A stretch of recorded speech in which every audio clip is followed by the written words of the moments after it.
and I'm just chilling.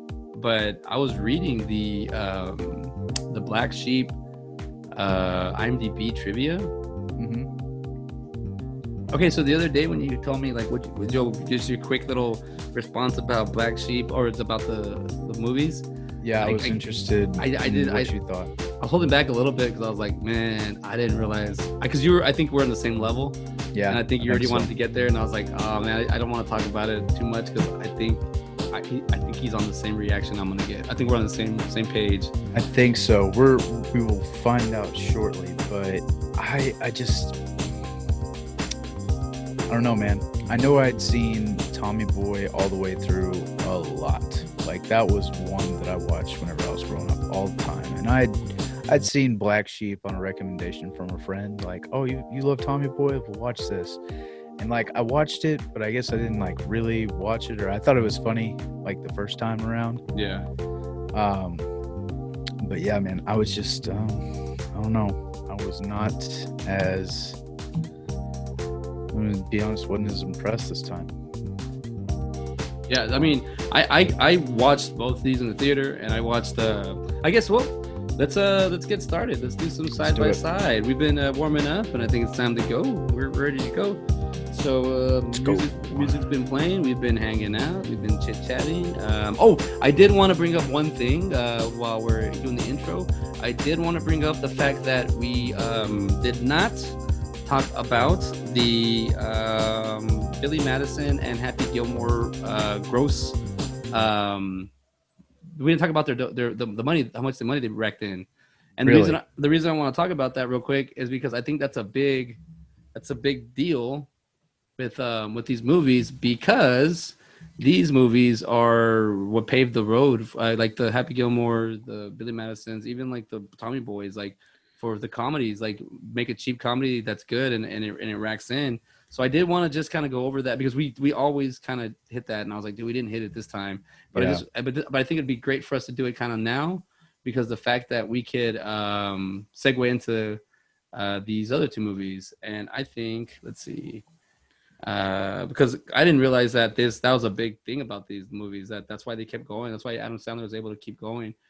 Look at that. I mean, that's like, this is like early, like mid 90s money for Billy Madison.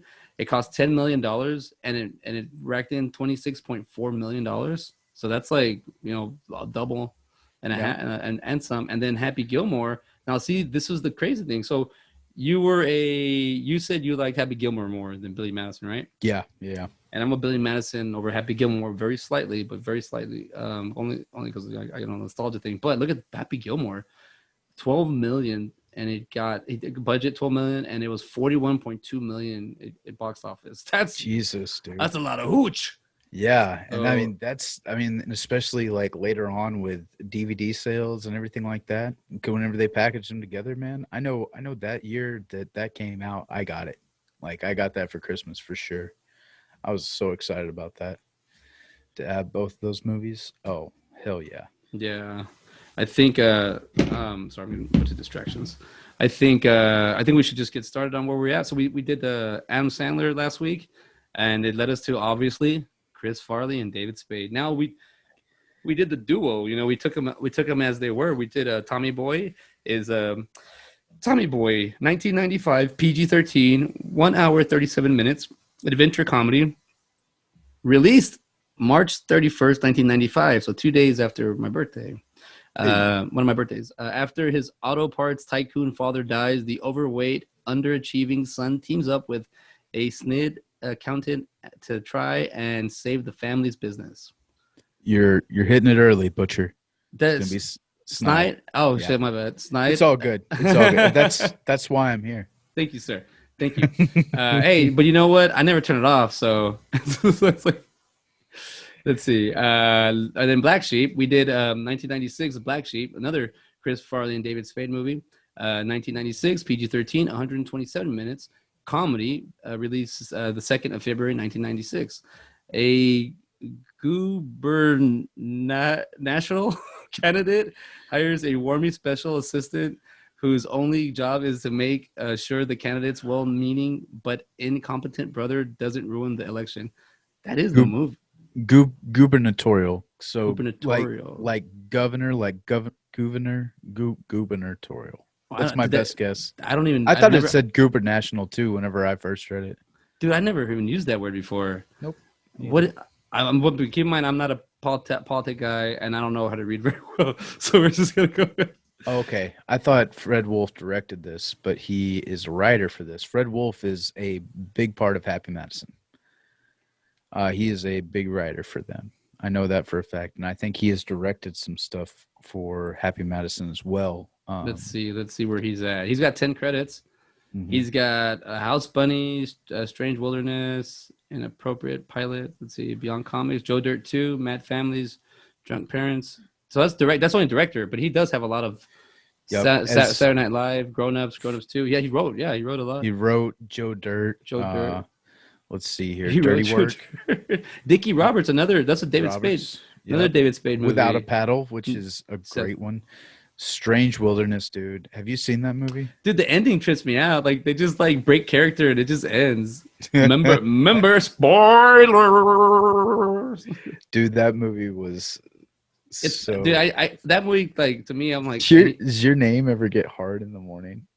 Like you dude, say dick, I come running. Like, that is a Happy Madison movie. Yeah, okay, cool. I own it. I just didn't know it was a Happy Madison.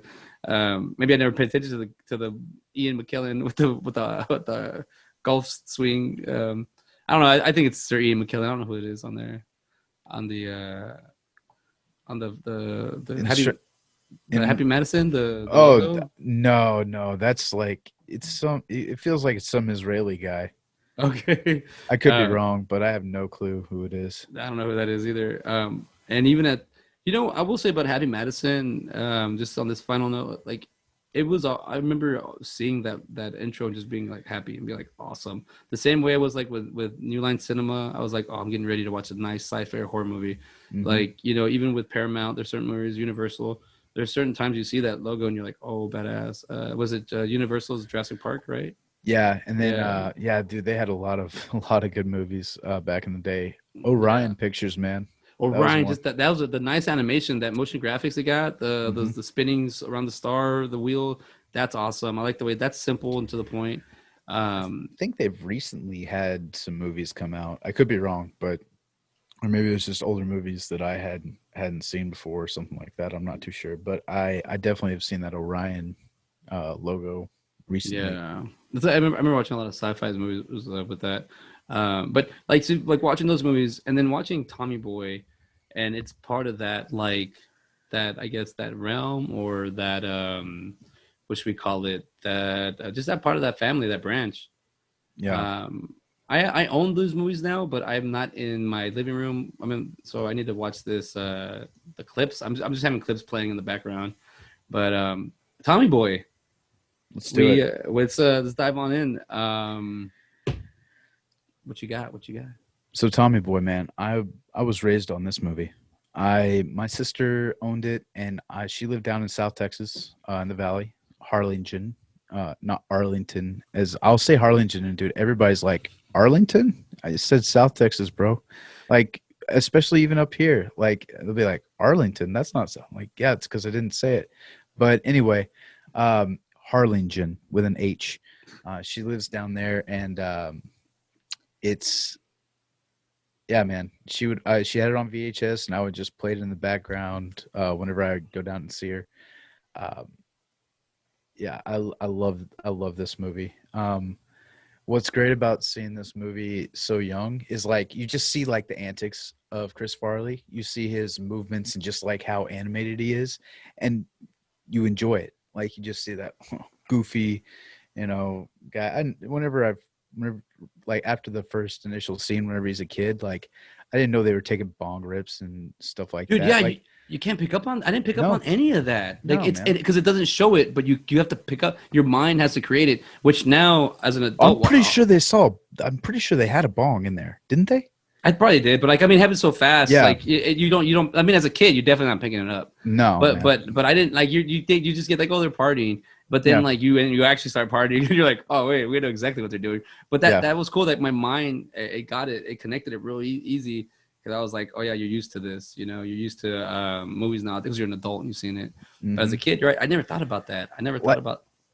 yeah, that scene, and then the whole like Alfalfa and Spanky and like the New York Yankees and everything, dude. I knew that was funny. Like I had no idea what he was like up I there didn't. jerking it, dude. Like I was like, I had no clue, not a clue whenever I was younger and watched this movie. But it's still, I would still laugh. Like I knew there was something funny there. I knew there was. So I would think it was funny, but I had no idea why it was funny. Well, I honestly didn't know he was jerking it. Like I didn't know he was masturbating. I thought he was attempting to, but I think he actually gets caught. Like that's the Yeah. whole gag, right? That he's actually. But I was like, kind of like, what is he? What, I guess he's. Speaking of no one's watching. But even at that, like it's a hotel. Like she's like looking around, but there's like everyone can watch you from a window. Is that what she's? Exactly, dude. She's just yeah. She's likes it. But Yeah. I mean the this is a great movie. Hands in, just the way it's built up, the way you fall for these characters. What you said, we did have a little conversation. The Richard character is just brought to you very small once as a child, but you know that him and Tommy Callahan You're have a relation. pathetic. Like that's all he says is you're That's all, pathetic. and you already know who it is when he becomes an Hmm. adult. You know that's the David Spade character. David Spade and Chris Farley, their chemistry in this movie is amazing. It really is. By far, man. Like if one's not getting you, the other one's getting you. If you see one setting up a joke, you see the other one coming and knocking it down. They, for some odd reason, man, they make this shit look so easy. I don't remember them interacting a lot on SNL. Yeah. It But was I more mean, Sandler and Farley yeah, on and SNL. I do. I honestly, I mean, even like there was I've seen a bunch of like what's it called, Conan O'Brien clips where Chris Farley is doing an interview and Adam Sandler just interrupts it because it's Adam Sandler and like he'll go and just mess with Chris Farley and I don't know. When you ever see Chris Farley out of character, he's very anxious. He's very he's like the scene in the with the Wait. So you know that skit he has on SNL whenever he's like talking to someone famous. Is it kind of like that? kind of, It's yeah. like the Chris Farley show or something like Yeah, that. yeah. And they're talking about, yeah. I mean, this Yeah. movie has his some of his signature moves. The when he does that bong rip, he falls, and that's one of his It's the things he can table. do. Like that's He does a insane. cartwheel. I mean, he's a very Cartwheel. He does in both movies. yeah. Like He's very agile. nimble, Yeah. agile. Oh look at us. We're like a thesaurus over here. We're finishing each other's sentences. But yeah, man. In Tommy Boy, it's just it flows so well. Like it is like I said, if I had to be probably like 7 or 8 whenever I watch this movie. If a 7 and 8 year old can follow a movie like this and just know where it's going, like, okay, the dad dies. Cool. All right, this is where they're going from there. And it's just an easy, like simple story that they just it's a buddy comedy. It's a road trip buddy comedy. You know?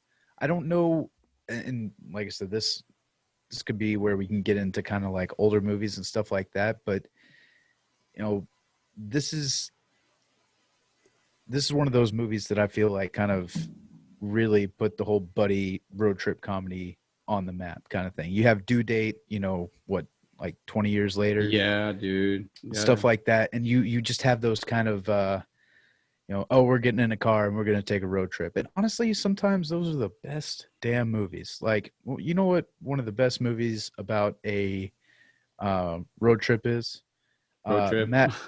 That and Euro Trip. But no, it's going to be Mad Max Fury Road. Oh yeah. I Dude, mean, that movie's like when I saw that movie, we went to Tucson on a 17-hour train trip, which was I enjoyed it, but my family didn't really like it. But I got that movie, I downloaded it just on my iTunes, and I rented it, so I watched it like 3 times. And yeah, the more I watched it on that 17-hour trip, I was like, man, this is a simple ass story. They literally leave, turn around, and come back to where they're at. That's all it is, but it's extremely well made, you know? yeah. And Oh, I was like, that's so simple. Like the idea is so simple, but the execution was extremely yeah. intense.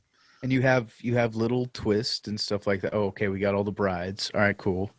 You know, and little stuff like that. You get to the place where you think you're supposed to be, and like, oh, okay, it's this promised land. It's like, oh no, you know, like it. It was a great movie, but Uh, Getting back to Tommy Boy, man, like this, like I said, it's a simple story. He's going to sell auto parts. That's all they're doing. They're trying to sell brake pads to, uh, all these change manufacturers, all that other good stuff, or whatever Yeah. the hell they are.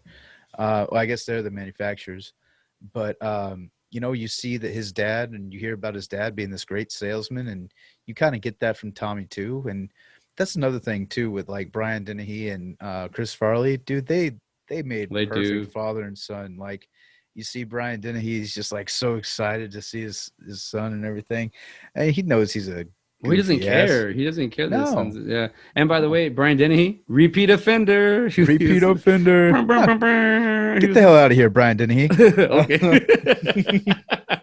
He was Okay. okay. Yeah. I mean, R.I.P. He just recently passed, Yeah. but dude, he did. He has a. I remember him from the Gladiator, not Russell Crowe Gladiator, Cuba Gooding Jr. Gladiator from the early '90s. He has a scene with the top of the head, hardest part of the body, where they punch and they put your head down, and it's a bare knuckle punch, and you break your hand on top of punching on top of somebody's head. Mm. I think yeah, he does you're right, as Big Tom Callahan, like he does a great job. I was 11 when I saw this movie, and what you said earlier about like a kid understanding it, I didn't understand any of the business part of this movie. I just laughed at it. Like it's just their interactions good. Um, once again, Maxwell snuck in on this one and watched a little bit of the scenes, and he loves Chris Farley. I'll talk when we get to Black Sheep. I'll talk. He watched a lot of Black Sheep, but he, just watching the humor of if a 2.5-year-old can laugh at Chris Farley and David Spade. The performances really stick out in this one opposed to Yeah. the other, and that's a big deal that's a big thing for me because this movie ties in with nostalgia, but it also as a performance piece, as just making a movie. You said just making a simple movie. Mhm. Just they're going from one place to another. Like you learn the real. I love that there's growth there in Tommy Boy. Tommy Callahan grows. He grows as an individual. He's learning and then actually Richard is David Spade's character is just he doesn't really have an arc or anything. He's just there for the ride, but he's there for the push. He's there to help out Tommy Boy. So this is Tommy Boy's journey with his best friend. Mhm. Yeah. And that Richard character, man, like you said, there's not a lot of growth, but I don't know. I think you absolutely nailed it on the head, man. Without Richard there, he would have been lost. Yeah. Even though like Richard doesn't have to like he just knows the product. He doesn't know anything about selling. Like he's an information guy. He's not that charismatic, person. He's not the whereas salesman. No. And you get that all the time when he goes, "I don't like you." It's like the guy tells him, Yeah. like, "Yeah, I don't like He's you." like, and he just, and then Tom is just laughing at him, like, yeah, Richard. Let me You do know, some- like, yeah.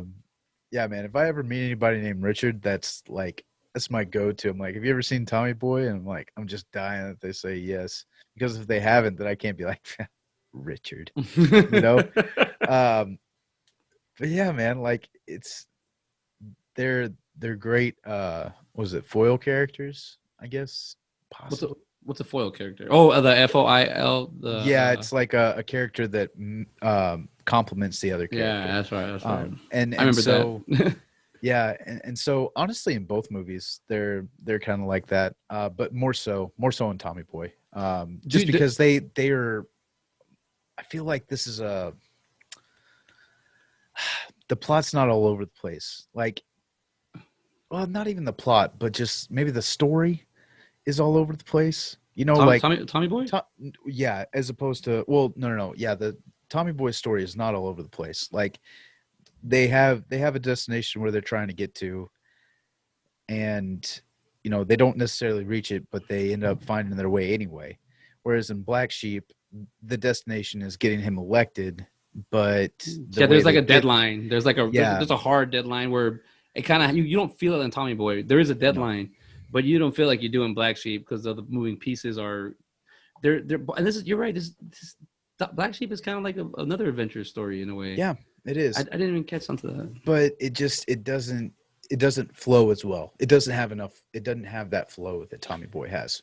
I have half a mind to just say like let's just mix them already, but at the same time I'm like let's talk about you want to because let's side by side this because it's really hard to like it's so easy for us to compare right next to each other.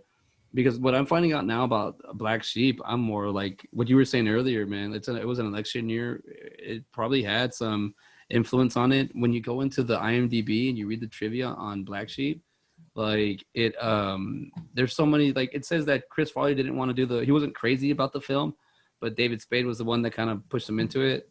Mhm. The character, man, these characters, they're not the same, man. They're like, they should have, in my opinion, they should have just made Tommy Boy 2 Yeah. and let us grow with that, or just what, like we were Well, go for it, go for it, go for it. yeah, no, it just their meeting isn't like they have the chemistry. They still have the chemistry that they have, in Tommy Boy. They do have that like give and take. It's just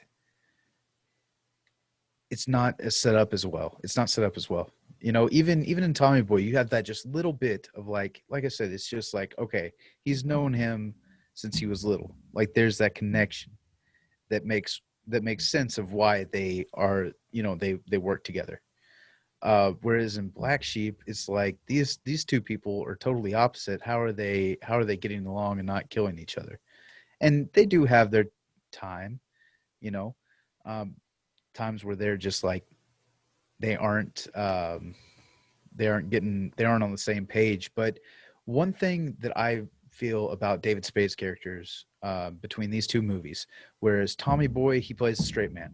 He is always a straight man. Um, he's always, proper. He minds his P's and Q's. I mean, even in the whole jerking off scene, I mean, he covers it up real fast, all this Yeah. other stuff. Whereas in Black Sheep, man, he's just as goofy as Chris Farley.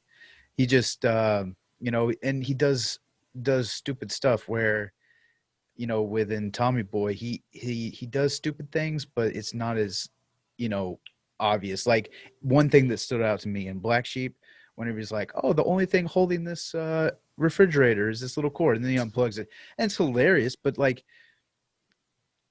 I mean, he's almost absent-minded, you know? I like Black Sheep. What I, because we said earlier, like I couldn't even like really when we talked off the podcast, I couldn't really like Black Sheep has great scenes. It's got funny scenes, but when you put the movie together, like when you have Chris Farley and David Spade together, it's funny.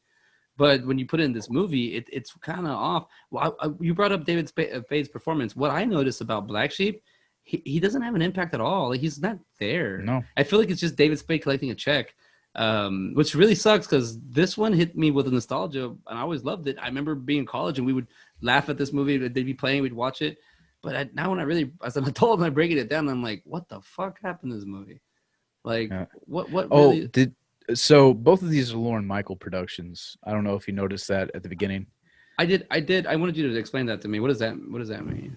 Oh, yeah. So I'm assuming that Lauren Michaels has uh, like a production company for his SNL stars. Like if he thinks that, they have a character or something like that, because what is it like? It's Pat and stuff. Night at the Roxbury, Superstar.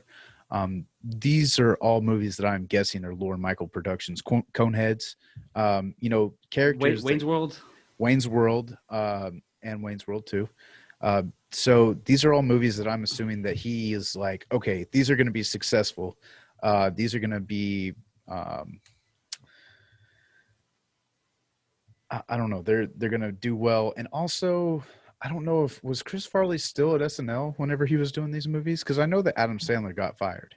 Yeah, I believe so. I'm just what I'm trying to do is, sorry, I was because I think I remember hearing that Lauren Michaels, that those characters, that even though they weren't his characters, they were created on, I guess, his show, so he owned the rights to those characters, Possibly, yeah. something like that. I'm trying to remember what it was, but I think he did. So that it was kind of hard because that's kind of messed up because he doesn't really own them. Like he didn't create them. But I No, guess because he aired them on his network, I guess, or I his.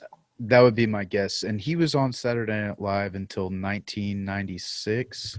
Let's see when Billy Madison. Let's see when Adam Sandler left. Because that means that for both of these movies, even during production, he was working for SNL. And I don't think that was the case for Billy Madison or Happy Gilmore, but I could be wrong. Um, But Lauren Michaels, like these movies, like with I was reading here. I mean, well, just like the way that if this is what like he wanted to throw out there. What was it? 95 was whenever Adam Sandler was gone. So a year later, a year after Adam Sandler, Chris Farley left. Billy Madison was released in '95. So at least during the production of Billy Madison, he was working for, and I'm assuming Happy Gilmore too, because that was '96. So probably the first movie was Wedding Singer. That was probably the first movie he had that wasn't while he was working at SNL for Adam Sandler. Do you know how did he get fired? I think it was him and Lauren had like something like him. They had a disagreement. I think. Let's see if it's on his trivia. Because let's see here. I mean, it says here. Okay, there's a little thing on I just found. It says 1995. Adam Sandler, then 28, was fired from NBC's Saturday Night Live after 5 years on the show. Sandler says he was fired during an odd conversation with his manager. He was talking to me, and I said, "Yeah, next year on the show, blah blah blah." And he was like, "Maybe you don't go back next year." Jesus. I don't know where this is from. This is CNBC.com. Um, I don't know. I mean, it seems like, especially in this business and like the way you and I work in it, it's very sensitive of a lot of people's. I always thought you would put that your ego and your pride aside and go into the production and work on the career. But it doesn't work like that. It's like the opposite. No. It's totally the opposite. I guess that's why it's really hard to make a great film. Tommy Boy's a great film because it just feels like they're playing off each other. You have like the Tommy and Richard characters.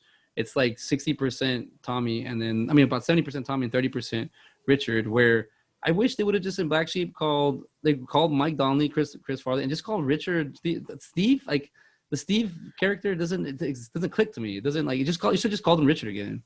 Yeah. I was reading that on the trivia that the director they had asked Peter was the Siegel, the guy that did Peter Siegel. They asked him to do Black Sheep, but he couldn't do it because he was doing My Fellow Americans. Yeah, and Peter Siegel has quite a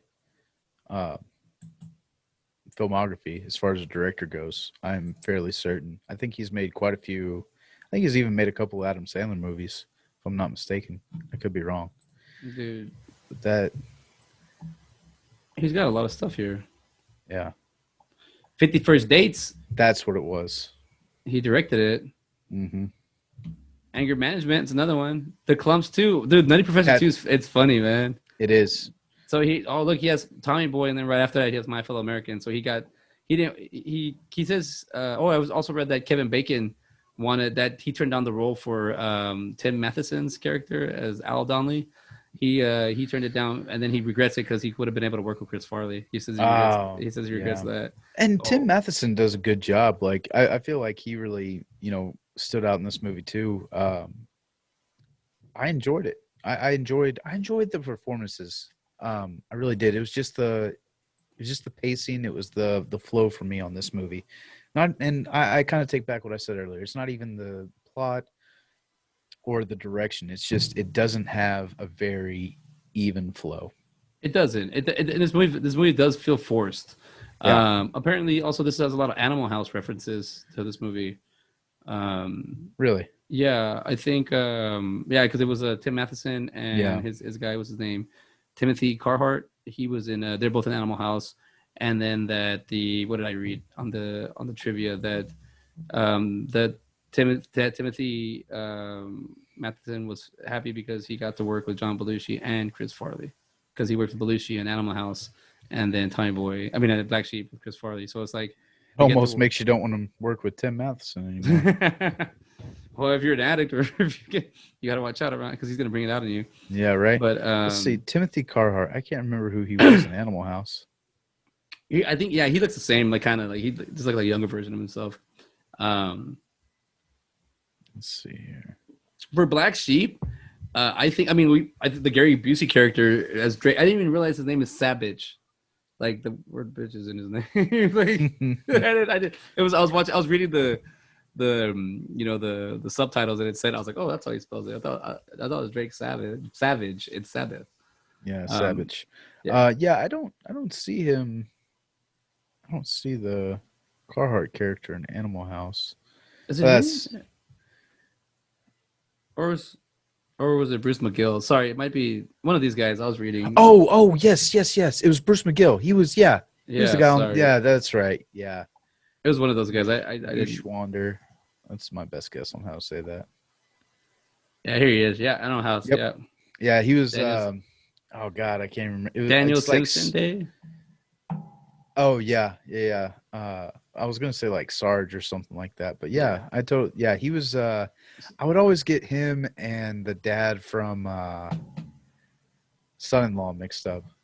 Oh, I would always, and they would always remind me of each other. But I think they're both in My Cousin Vinny. I think. who he confuses me with. And by the way, I did that Animal House reference. Sorry, I messed it up. It's right in front of me. He reminded me. He reminds me of the still the Happy Madison production. Farmer Fred from my time don't get out. He was in Home Improvement. The guy who owned I think his name was Gus or something. Owned the shop that Tim Taylor would go and see. I get those two guys confused. There's another character in here that I thought should have kind of I think it was good that they had him, the Robbie character played by Grant Heaslove. He was like my brown brother. He was in Congo, and he was also in Dante's Peak, and the Robbie, the guy, the cop in Black Sheep. Oh, yeah, yeah, yeah. Okay. You know what I think they should have? I think they should. What I think they should have done is if they. I mean, I hate saying this after the fact, but if I would have been more appealed that just to bring the Steve character, the David Spade character, in a little bit more to give him like you're right because he just shows up and then he sees Mike Donnelly's ass crack and that's their first awkward experience like running into each other. Where I'm more like, man, you got to have more of that like you said, you got to have more of that connection. And I feel that with Robbie character, you could have had him kind of like known Steve or him or like, Mike had a pass with them and they all kind of like in some little, just a little bit. They didn't really play with the characters too much. They kind of just had him there. Like he's there to help out, but he doesn't really have a purpose. Yeah. Robbie does. And then like in Tommy Boy, what's her name? There's a love interest in there. Yeah. And she helps out. And what was her name? Oh yeah, I forgot Bo Derek. Oh yeah, she's in this movie. Yeah. Julie Warner. Didn't even know who Bo Derek was before. Even whenever I watched this, I was like, okay, cool. Like she's pretty. Like I had no idea who Bo Derek was whenever I first watched this. Dude, she's like a iconic timepiece of beauty. Mm-hmm. She's she's an orca. I forgot about that. What do you call it? Yeah, no, Bo Derek. She's like beautiful, and I don't even know how old she was in this movie, but she was a little bit older than Tommy Boy, and she's supposed to be like the silver fox kind of, because Brian Dennehy's supposed to be Tom Callahan's supposed to be older, and so he's supposed to be an older guy. But I mean, that's a funny little combination. And then the Rob Lowe character, when he plays his brother, like that's brothers don't shake hands, brothers hug.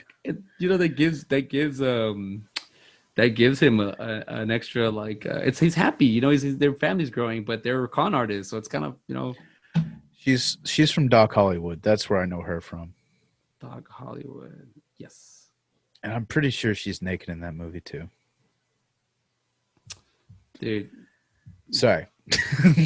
I was like, now I gotta go look it up. It's like, let's see, but I mean, the way they have like just like in Tommy Boy, you have the Rob Lowe character who's kind of like the antagonist, and kind of screwing up for them, in which it does end up making an issue, but then it ends up helping him out. And then they find him making out with Boder or what's her name, Beverly at the, he just gets caught like that.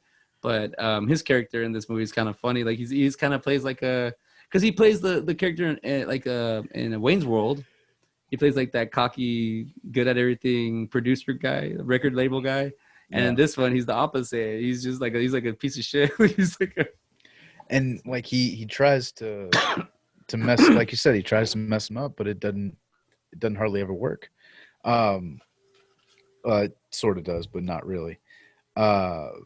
Some of the notes I had for Tommy Boy, because I as opposed to last time. I actually did do some notes. Okay, Did you eat a lot of paint chips as a kid? we were raised by Yeah. power lines. Why? Yeah. Were you raised in? I also put that they live in a small town, kind of like Billy Madison. Or I don't. We really didn't know if that was the case with Billy Madison, but he was the rich kid in this town. But everybody loves him. Like he doesn't feel like that rich kid. And even whenever Rob Lowe's character, what is it? Jeez, man. Paul. Paul, yes, thank you. Whenever Paul comes to town, he's like, "What can you do here?" He's like, "Oh, we can go down to the fort to the livestock auction and hit on the 4-H chicks." So it's a small town, um, and they end up just going cow tipping. He's like, "Oh, let me tell you," he's like, he's just all about it, Can't man. believe I've never been cow tipping before. Yeah. Yeah, Let's see here. I did get that same observation. I felt like Tommy Boy was Billy Madison, and Yeah. I never thought about that before.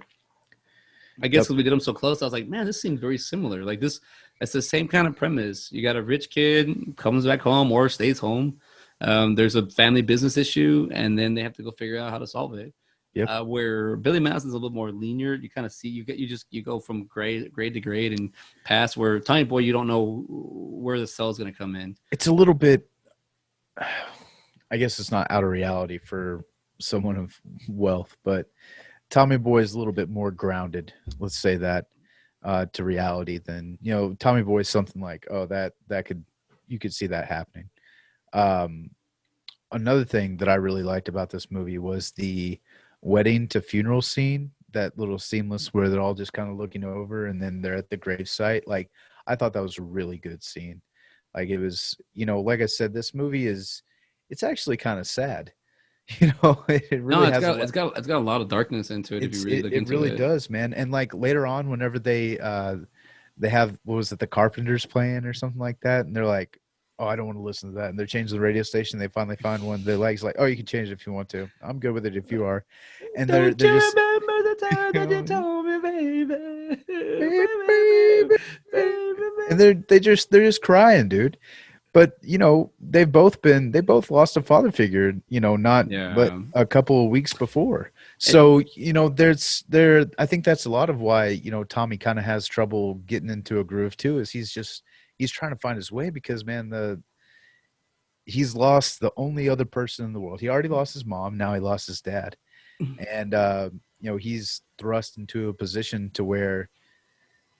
Well, and honestly, he could have just let it go. Like he could have like, all right, we're yeah. selling it. Like, but he didn't. He really does care about the people. Like he really does care But I about mean, the he, town. he even says like, "I'll give up my stocks and my shares." Like he Yeah, knows that like much. Like he knows, yeah, you he know, knows. Yeah, the collateral and everything. Like he's willing to do this for everybody else, and I think that's why everybody really kind of can rally behind him, is because he is.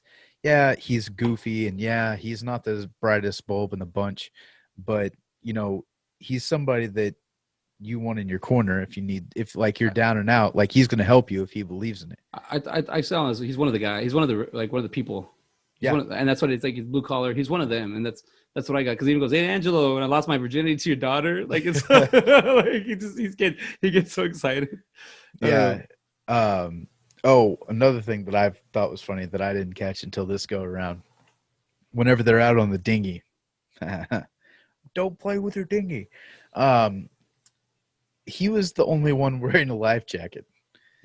Just Michelle wasn't wearing a life jacket. yeah. He was just out there like, yeah, and my dad, like even at the end, like he's wearing a life jacket. It's like you can't get back. I don't know why I think that's so damn funny, but it's just like a little, Well, I think a that's little the it's supposed to make the illusion that he's a big guy. That the life yeah, jacket's not gonna do a, shit. Or illusion, dude. He is a big guy.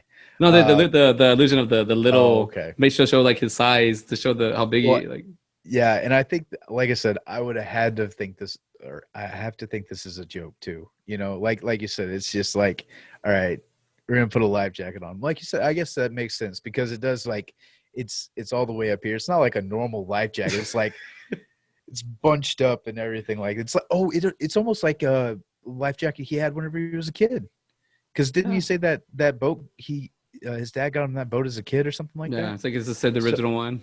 Yeah, so it's probably the same life jacket, and that's why it looks so tight and everything. Because if he had a regular life jacket that was, it would sit on him fairly That's right. He's normally. like a child's life jacket on. Yeah, okay, that makes even more sense It now. does, but Um, Tommy Boy also has this like wholesome feeling to it. Where, yeah, but man, Black Sheep talks about politics. I fucking hate talking about politics, and I think that's where they managed to get around a lot of that. But it seems like where Tommy Boy was made I don't want to say like cold hearted, and I don't know what just it was made to be made the way it was. But it feels like Black Sheep was kind of forced a little bit. yeah. And when you told me about it was an election year and what they were doing, like, man, it seems a little bit like it was meant for the youth to get Gen X into voting and to get them Mhm. out there, rock the vote. I Rock mean, the vote. it spun maybe I don't know if this movie did, but that time frame mid '90s spun a bunch of like activist children now Yeah, because if you do the math, like they were born anywhere from '91 to '96, and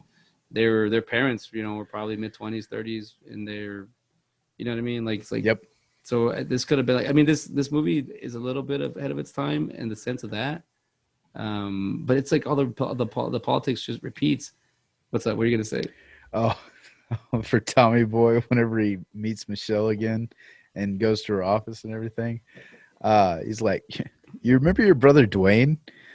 And Oh, dude, like that was the first time I caught that too. She's just like, "Yeah, like of course I remember my brother Dwayne." oh, I thought you're okay. You're right. Yeah, the way he You says know, that. like He's you your remember your brother. brother Dwayne? She's like, "Yeah," like it's just I did. so. I did because you know what I liked about that part was they talk about her brother that only that one time. He's a cop now, and Yeah, then she they were calls stealing him. donuts. Yeah, no, he's a cop now. Oh, we still donuts all the time. But then she calls her brother. Can I talk to my officer Dwayne? And you're like, oh yeah, I never thought about that until like I saw recently where she calls her brother to get the low on Paul and Beverly. Yeah. So Um, so also whenever Tommy comes back from school, all the plants are closed. He's like, "Oh, the muffler plants are closed. Oh, this is closed." Do you think that Callahan put all these other places out of business I didn't think about that. That's a good theory. because they just started doing brake pads? What were the other plants? No, but they weren't the It was same. it was like muffler and everything, but I don't I and don't. they were selling oil filters because remember he shot the oil filter out. So and this is a big plant. It supplies. So I Did I mean, I try think that? Good distance. good distance. Yeah. Uh, so I have to assume that, like, yeah, it's good for the town, but it's like it's almost bad too because like everybody started coming to this plant and working. It's a huge plant. It's big. I don't think it works like that. I think it's like have you He was seen the movie? gone for 7 years. Have you seen the movie Gung Ho? No. Michael Keaton. It's like a 84, 85 movie, maybe 86. I may be off, but that movie it's basically about those small towns that have factories, and Hmm. whenever the companies from like China, Japan, they go somewhere else because it's cheaper, and it shows the town dwindle. I think this is that situation where all the business of the town is just depleting, and Mm, there's no more. It's like time changing, and there's no more use for those plants, so they're shutting down. And I think the town's like they're like Callahan is like the last survivor, in my opinion. That Callahan okay. is the last thing standing because it's the only thing that's worth a damn. I mean, not worth a damn. It's the only thing that has the that big Tom Callahan has been keeping it afloat or keeping it working. Because the way he is, Brian Denny, he does a beautiful job as a salesman. Like you really can learn that confidence. He has that Yeah. confidence. Even I can get a look at I can get a good look at a steak by sticking my head up a butcher's ass. But I'll God damn it, I fucked it up by sticking my head up a bull's ass. But I'll take the butcher's word for it. Listen, Butcher, I'll I am give the this a try. butcher. Yeah. You can get a good look at a T-bone by sticking your head up a bull's ass, but I'd rather take a butcher's word for it. I'm a butcher. I'll tell you this much. Yeah, I'll take my um, word. but yeah, man, I always like that part too. You have him say that at the beginning, and then Tommy, you get a good look at a steak by sticking your head up a butcher's ass, and he's just like, oh, and like he doesn't even realize he's saying it, and Richard's over there like, I'll say that the sales technique. There was something like in the mid 2000s when I was watching Tommy because I would watch Tommy Boy through every time it was on, yeah, and I saw that, and then I realized how powerful Brian Dennehy's performance was because he gets that excuse me, he gets that guy at his wedding to sign for him. But Hmm. then you see Tommy actually kind of do the guy like I can shit in the box and put a guarantee back. That's a good line. That's It like is. that's a very good thing because just today at the dealership, I went to the Jeep dealership to go get my inspection, and they got mad at me because they were trying to tell me I needed this and this and this, and I have to stay quiet. And I hate being that guy, being like, my dad works at a dealership, just do the fucking job. Like Yeah. I've been around dealerships like since I was a teenager. Like I'm not gonna like I'm like, and they got mad at me, and so then they made me wait an extra 30 minutes because they were like, well, we'll get to your paperwork or whatever. I'm assuming. I don't think it. They said it takes 20 minutes to do an inspection. I waited there for an hour and 40 minutes. So I'm gonna say that somewhere in there, and I was the first one of the day. So I'm gonna say somewhere I pissed them off. But I wasn't going for it. You got to be careful with big dealerships, and I think that was the thing about that guarantee, man. Like it's just a big dealership, but he's like he wins them over by being honest. Like, dude, seriously, you could shit in a box and put a Yeah. guarantee label, and It's that. like that guarantee fairy is going to come in there and knock up your daughter. $20 missing, your daughter's locked up, and but he I've seen it a a thousand thousand times. times. But he gets better. I wanted those chicken wings. Think chicken wings, and he goes, okay. See, that's when you start to Chicken wings. like the movie Yeah. itself spins well. Peter Siegel does a good job directing it like that, Mhm. where he's going, and you're like, oh wow, check this out. This is where it goes. It's not. There's no dead space. There's no like. I feel like Black Sheep. We saw the last. Before when we had everyone listening, we had a meeting this afternoon, and when we were done with the meeting, we had some downtime before we met again. And I put Black Sheep on, and I saw the last hour again, and I saw Maxwell sat there with me. Dude, he did not stop laughing. He loves Chris Farley, like, and the scene. I don't know. I'm not gonna put this in here, but I'll let you kind of hear it. The scene where they're playing checkers, and the big old rock hits the house, and this is what I was hearing. So this is the whole. He starts getting happy because this is about the rock's about to hit the house.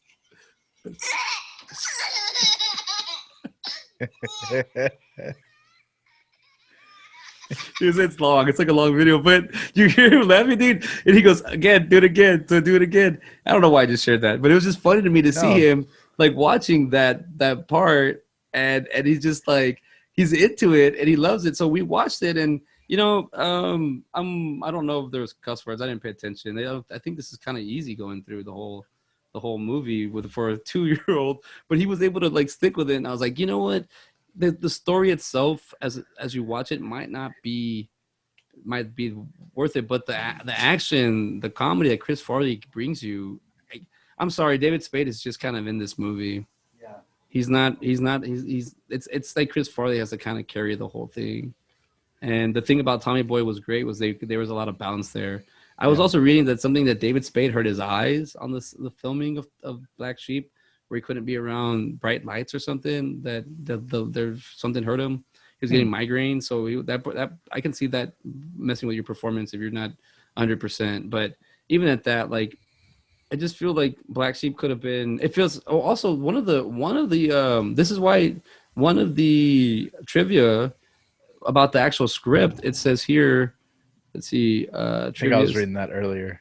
how it had to be made like in a short amount of time. Mm-hmm. Where was it at? Fred Wolf claimed that the studio told him to deliver a finished script by midnight on Sunday, the last day Chris was contractually allowed to get out of the movie. Oh shit! So like he was signed up for a studio movie, I guess. Mm-hmm. And if I didn't have the script finished, any finished script, they were going to sue me.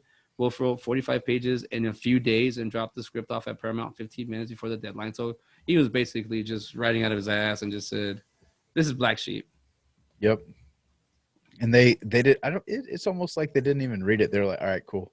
We have these two actors. Let's go for it. Yeah, it just seems like that. I mean, I honestly I hate that. I hate doing this with Black Sheep because I honestly thought that this was gonna be like lovable. Like I didn't know we were gonna do this. I didn't know we were gonna Yeah. go like in this angle at Me it. neither. But and then and it, I had every bit of confidence whenever I said Black Sheep after Tommy Boy, and honestly, the reason being was because it was Chris Farley and David Spade. I mean, it's a combination. I mean, they had 2 movies together? I was about to ask because they just said this says on IMDb the first thing. This is Chris Farley and David Spade's last film together. I'm like, well, this is I think they only did this one and Tommy Boy. Well, okay. To be fair, they were in Coneheads together. All right. But no, Chris Farley, but they're not. this, yeah, but this isn't like that wasn't their film. Other than that, They were. man, I don't know if Was Sandler in Coneheads? Was he? Yeah. He's in Yeah. there. He plays like the. your name is DeChico. He was the guy giving him the identity. That's right. Yeah, That's he right. got That's caught. who he is. Okay, now I remember now. I gotta watch Coneheads again. Dan Aykroyd does a good job. We come from France. I mean, even like that. Like this was the last film they did together. I feel like, man, I feel like they knew they had this. Like they can do it, but I just think that they. I think it sounds like David Spade kind of. I don't know, just by what I'm getting off of IMDb and Wikipedia. Like David Spade kind of I put feel it like on him. I feel like Chris Farley probably didn't want to be doing this movie either. There's a lot like of product placement in it. Yeah. Let's see here. Pocket pool. Yeah, man. It's yeah, Black Sheep, man. Let's talk about that for a little bit Yeah, let's get into it. because let's give it a little bit of love. First thing I wrote down is Mike wants to help so bad, but he can't get right, man. He can't get it right. Even whenever he's making calls and everything, he's just like he's talking about it's whatever joke he's telling. He's like, "Oh my God, honey, can you get your dad on the phone?" Yeah, Like, yeah. but see, and that's the thing about Black Sheep is like, if you're not worried about Story. not like I said, I don't even think it's story or plot or anything like that. It's just the flow of it, man. This has a lot of good Yeah. jokes. It's just they're not put together well. It's like a it's like a joke that's it's really good, but like you said, the execution is just terrible. You just fumble over your words. You can't get stuff out. There's it's what was it? When did he leave to go to the concert? And David Spade's just like sleeping, and he's sleeping with no roof. Like if that was happening, dude, yeah. I wouldn't be able to go to sleep, and I would be awake so fast. That is a weird transition. Like I didn't. Yeah, the continuity kind of just jumps into. Yeah, That. and then you get Savage and all that stuff, and it's like and that comes back around. I mean, but that's I'll give him funny that. though, man. That like that peeing scene's funny. Like Chris, Mike Donnelly fighting Savage, like that's funny. Yeah, That whole thing, that's funny. and then he's just like gets his respect immediately, and David Spade's just like, what? he goes, Like- hey, he goes, oh, what you see Bruce Lee movies? I own them all on Laserdisc. Yeah, Like I have half a mind to pull you out of this car and beat you to dust. He's like, yeah, see, okay, that Steve character, David Spade, I feel like he's only those. That's him in that part, and then after that, he's no more wise ass. He's no Yeah. more, and that's what you love about Richard. And even apparently the old lady that does that. Let me see what you got. When he goes, never mind. Apparently that's the director's mother. Yeah. That's Penelope. Is it Spheres or Spheres? How do you say her last name? Spheeris. it's like sapphires, but not Saffreeze? Spheres.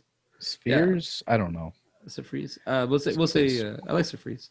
But let's say that was her mom. That's funny that she put her mom in the movie to be like that old lady. Like, Yeah, and like in Tommy Boy too, there's a lot of physical comedy. That's one thing about it. But in Black Sheep, man, it's like they take that physical comedy and they just like take it to the next level. Yeah. Like whenever he gets his tie caught in the trunk and everything, and like thumbs, his thumb and all this other stuff. And that's great and all, but it doesn't hit the same as like whenever he's in the toilet of the airplane and he busts out. It's like, I'm all right now. Like it doesn't have the same same appeal. Oh man, I have Tommy Boy playing right now, and it's close to the end. He's rubbing the pine stuff all over him, and dude, Dan Aykroyd, Zelensky. Oh my God, dude! He does a great job. He does, and like I totally forgot about that part where they're in the elevator, and he's like, "Hi, I'm Tommy Callahan." He's like, a little heavy on the Pine cone. pine. Yeah, pine cone stuff. He's like, well, it's a cab air freshener. It's like, great, you pinpointed it. Now you got to wash it off. Like, and he Yeah, no, just put step two is wash it off. Yeah. yeah, exactly, dude. He like nails it. It's like he's just on a rhythm, man. Yeah, And he it is like just that. His character, like I feel like Dan Aykroyd knows that character hand in and hand out, and it yeah. just feels like that doesn't even feel like Dan Aykroyd, man. No, it doesn't. Send them a bottle of bubbly and put them on his marbles. Tell him nice to you, kid, Get or drunk on me. take drug of me. Yeah. Like, Or nudge him he, up. Like, yeah, man. and he gets Beverly at the end, you know, like, yeah, Yeah, but he probably doesn't keep the Mary. He probably just bangs her and throws her to the side. Like, you know, yeah, he's Cali. yeah, He's the king, the break king. yeah. But he does such a great job. At this time, I was just so stunned by his performance. Like, I Yeah, knew it's it was almost like Tom Cruise in Tropic Thunder. exactly Like you just perfect comparison. it's not really a role that Dan Aykroyd is normally playing, but he just plays it so damn well. That's a good comparison, man. Even though you did see just Tropic Thunder, Yeah. that's a good comparison. Like, it's right on the money. Yeah, he basically, like, his little scene steals it, man. He's something Oh. smart has to say. He's like Mark Cuban kind of guy. What you find? What you find? Well, no, I still have the trivia for Black Sheep pulled up. And I didn't even realize this either. I mean, like you said, you don't like talking politics or anything, but the political party affiliations of Al Donnelly and the incumbent are Evelyn Tracy. They're never revealed. You don't know which is which. Yeah, you're right. They in that part, and then the actual the so Tim Al Donnelly's trying to become the new senator, right, or governor? Yes, yes. And then the old one is Governor Tracy, all right, played by Christine Ebersole.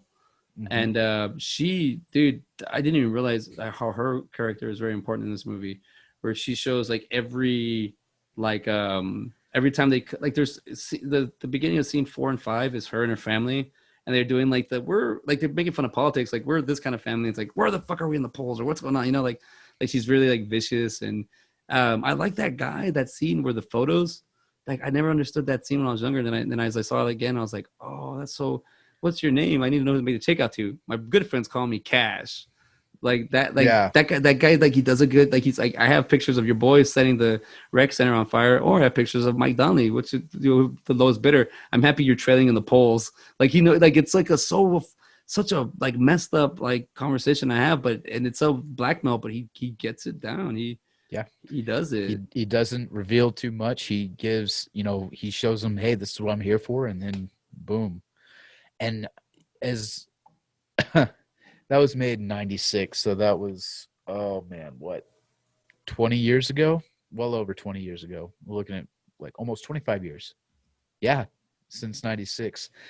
And so you see that kind of corruption in a comedy movie where she's the one that goes and sets the rec center on fire or sends people to it, and they're like state troopers. And she's constantly trying to damage his reputation through his brother and all this other stuff, and like, oh, all this name calling and pointing fingers and all that. It's like, dude, you can totally see this going on. And I was 6 at the time, so I mean, the political, world, I had no idea what was going on back then. But it's such a believable thing. I could totally see that happening nowadays. Like that somebody is just like so dead set on winning that they will do anything, and if they have that kind of pool, they will do anything. Dude, if you keep reading that trivia, it just gets so fucking insane. I mean, I guess it gets so insane that the fact that in 2004 this actually happened. There was a candidacy that Jesus. they used Yeah. the dead voters to. I mean, like even like here it is. There are two significant parallels between the Washington gubernatorial Just race. say like gubernatorial, but with a B. Gubernatorial. Okay. Oh yeah. Yeah. Gubernatorial. Race depicted in the film and in the 2004 Washington State gubernatorial campaign. Both featured a male and female candidate, Dino Rossi and Christine Gorgori. Both elections were marred by accusations of deceased voter fraud on the part of the female candidate. Look at the movie. While the former lead to the reversal of the result in the film, there was never enough evidence for such action in the 2004 race, and the lady still was elected. So Kristen was still elected, but that's like, oh my God, that happened. That happened like almost 10 years later, 8 years later. This actually happened in real life. And then in 2020 2020 we have that BS. That's like, God, politics, man. No wonder you guys live shitty lives. Yeah, they'll do anything, and I love the fact that they show it in this movie. They don't emphasize it too much, but you just see her actions. You see how she's very like, I just need to do whatever it takes to win kind of mentality. Where you get the Al. I mean, but even at that, like Al Donahue, there's a point where they say Al Donahue. Sorry, there's a Al Donnelly, yeah. Donnelly. There's a point where he the guy tells him we're going to a blue collar union or something. And he makes him take off his like fancy, like his button up shirt, and puts on that like workman's clothes so he can relate to the workers. Like that, even that bullshit. Like they don't get too deep into the politics. They don't get too deep into the politics of the movie, even though it is a politic movie. But they just kind of tell you the little. I mean, honestly, if there's product placement in this movie at all, it's go vote. Yeah, go vote. You need a vote. He goes and votes and destroys the voting place. And like I said, that's more of that physical comedy. Like it was almost like, all right, we don't know what we're gonna do here, so let's just throw Farley around for a minute. And it's you could totally do that, but it doesn't have the same appeal as Tommy Boy. Like well, even in Tommy Boy, I mean, he straps those road flares to him, and he's like trying to be about, like, he's crazy, dude. Like he should have been carted out of there by the police, but instead Zelensky's like, I'll buy this from you. Okay, so Mike Donnelly and Tommy Callahan, I noticed the difference between them. Yeah. But like Tommy Callahan is not a very bright person, but he's quick on his feet. He's street smart. Mike Donnelly he's working on an engine. He's working at a rec center. He's teaching a kid how to throw football. There's a lot of things. I mean, he even finds out the voters because he says it. There's like 15. There's 1,502 voters, and then he does the math. There's how can there be 1,800? Like he's the one that finds the problem. So it's kind of like it's because he's so invested too. Like he wants his brother to win so bad. He knows all the statistics. So if this movie, exactly. If this movie was made maybe with a second draft, we probably would have got an even better movie. Oh yeah. But I mean, this is a good movie nonetheless. I love that it is Chris Farley and David Spade, but that's the point. They did that on purpose. Yeah, and I haven't put the team name and the rec center was the Yankees. I thought that was kind of funny. Just I doubt Matt might have been the car. Yeah, from the Tommy Boy. No, the car that Mike Donnelly drives is the same car that Richard drives from Tommy Boy. So yep. I feel like I said that Chris Farley was like a bull in a china shop, and also that sandwich that the raccoon's trying to get, it's almost like that banana peel in Billy Madison. Like it's just that one thing. Like you see it happen and it comes back later on, and the bird poops on it, and you're like, oh, okay.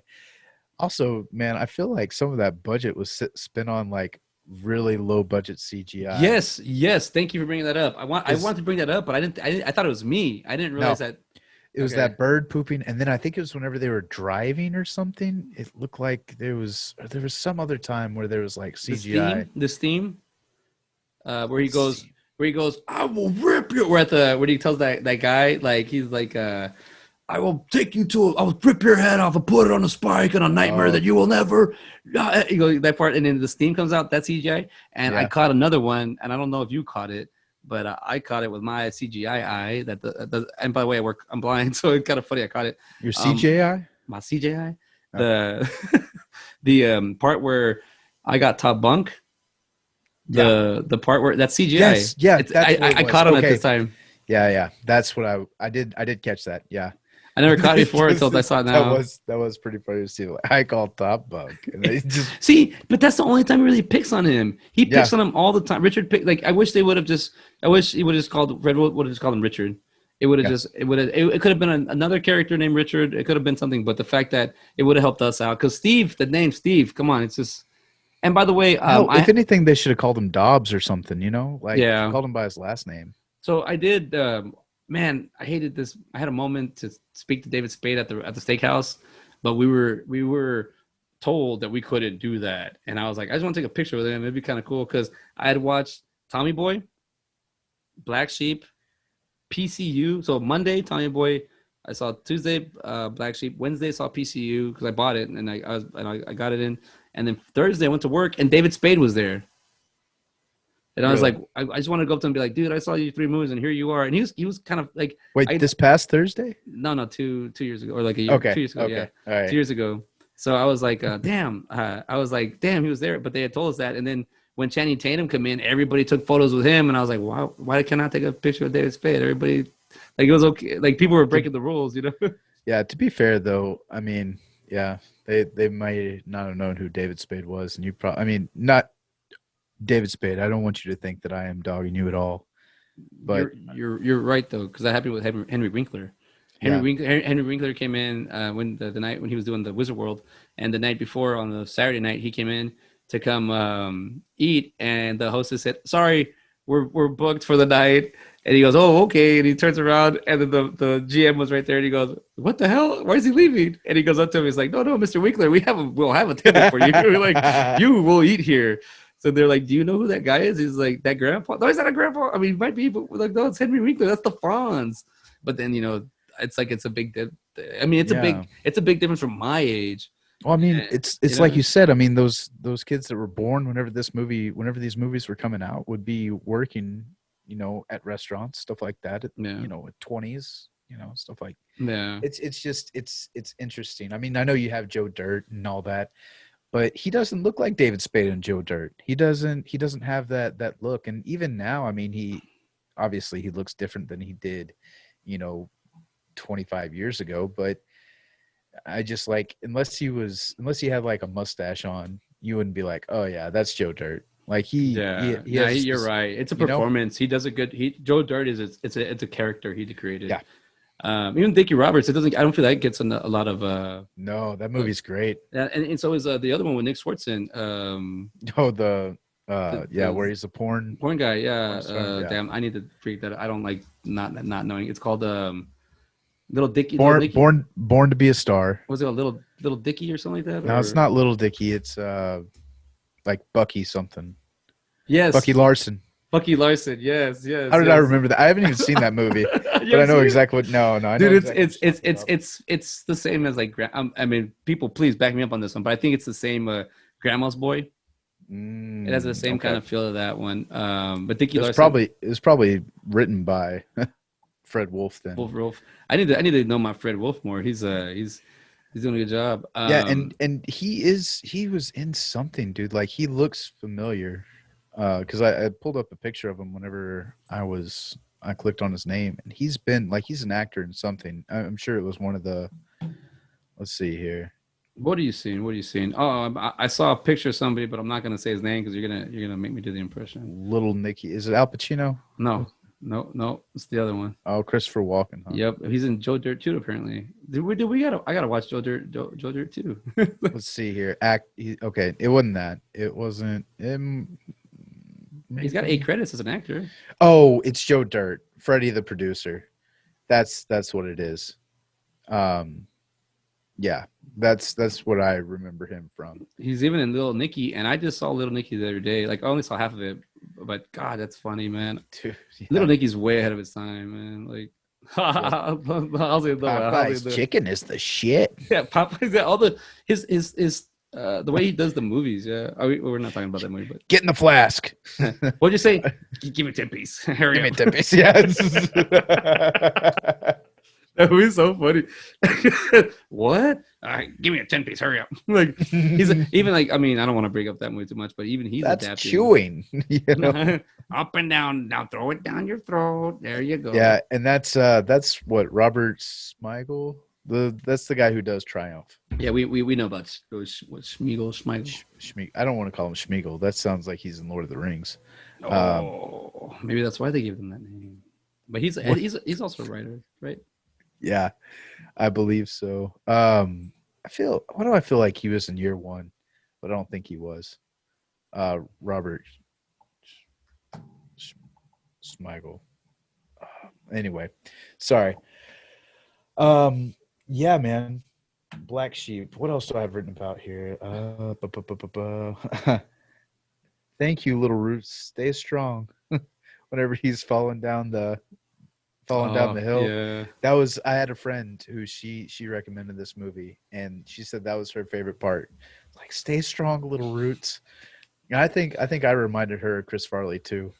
yeah, Um, dude. You like I'm telling you, man. You got the same like energy. Like I'm pretty sure I can play a straight man like David Spade can. when- whenever whenever it was right before he went to the concert too, and he sees Steve with all the Playboys, and he's just like, "That's sad." Like just the way he said that got me this time too. Also, whenever he's playing like the security guard at the concert, you have all the Farley brothers The in one brothers, shot. yeah, dude, that's awesome. Yeah, and you have a lot of the Farley brothers in later Happy Madison productions. They're still doing it. I mean, even like in Little Nicky, one of the brothers is the dartboard. He's the face on the dartboard. Yeah, Like and I think, like I said, the I'm not sure which is which, but John Farley and Kevin P. Farley. Kevin Farley. What does that sound? Anyway, Yeah, he's the one that looks more like Chris Farley. kind of the bigger dude. Yeah, And the bigger you dude. have like a taller, skinnier one, and then you have Yeah. um, but yeah, and then was it the? Let's see here.